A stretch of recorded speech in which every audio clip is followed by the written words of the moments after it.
U današnjem Celebrity Makeoveru by Boris Kosmač meni je izuzetna čast i zadovoljstvo što je sa nama u emisiji fantastična glumica Ana Maras Harmander. Dobro jutro! Dobro jutro! Poznata kazališna, filmska glumica, svi te, na primjer, pamtimo iz Larinog izbora. To je bila moja prva tako telenovela, takva serija za veliko gledateljstvo, tako da ima posebno mjesto u mom srcu. Ali već dugi niz godina te možemo gledati u Kerempuhu.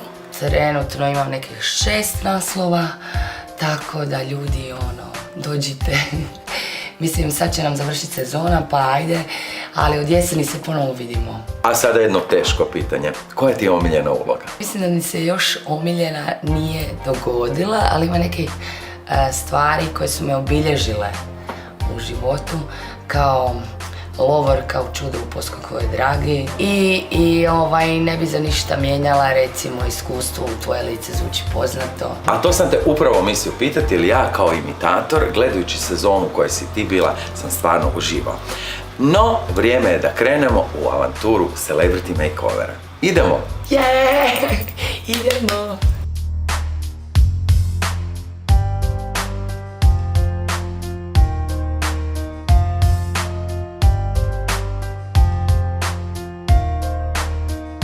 Irijana, dobro jutro! Dobro jutro, Borise. Dobro jutro, Ana. I dobrodošli u Centar za estetsku medicinu Medical. Draga Ana, došli smo do naše celebrity doktorice Irijane Rajković, koja radi najbolje lice i sve što se tiče estetskog poljepšavanja. Što ćemo danas raditi našoj Ani? Evo, mi smo sad malo popričali što bi htjeli, kakvi su želje i pozdravi, kako se to kaže, što bi Ana htjela napraviti svoje lice, kako bi htjela izgledati. S obzirom da Ana je naglasila da voli samo prirodno, izričito prirodno i minimalno invazivno, odlučili smo se za PRP lica, odnosno za tretiranje lica, pomlađivanje lica sa matičnim stanicama i faktorima rasta, odnosno kao što je to poznato sa vampirskim faceliftom. Da, ja jedva čekam taj vampirski facelifting, malo me zvuči kao za sad. Znam da je neinvazivno i znam da će mi biti super. Vidjela sam po raznim svojim kolegicama i od uvijek sam htjela biti Angelina Jolie. Doktorice, što je to PRP i koje sve dijelove tijela možemo tretirati PRP-om? PRP je skraćenica za platelet rich plazma, odnosno krvnu plazmu obogaćenu trombocitima, iz kojih onda dobijamo faktore rasta. Danas se to koristi i kao sinonim za plazmu obogaćenu faktorima rasta i matičnim stanicama koje dobivamo od naših klijenata iz njihovih vena ruku. Znači, uzimamo krv iz vene, centrifugiramo ih po posebnim protokolima. Svaki dio tijela, svaki zahvat, svaki tretman ima svoje posebne protokole i onda ubrizgavamo na mjesta koje želimo tretirati. PRP, kada govorimo o licu, koristimo i termin vampirski facelift, znači vampirski facelift ili PRP lica, to je jedno te isto.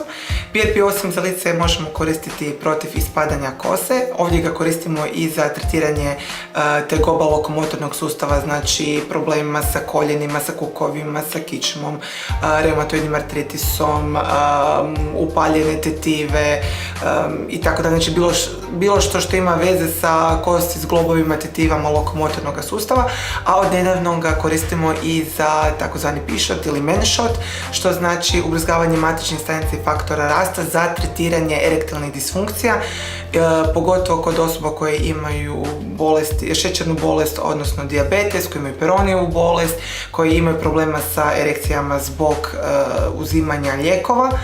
I kao nus pojava, da se tako izrazim, je nekirurško povećanje penisa u duljinu i širinu za 20 do 30%, tako da imamo i klijente koji ne samo, koji nemaju erektilnu disfunkciju, nemaju nikakvih problema, ali žele povećanje penisa u duljinu i širinu sa nekirurškim putem. Ja obožavam PRP lica, a i napravio sam ovaj drugi tretman i oduševljen sam. Što reći nego, predlažem da krenemo s poslom.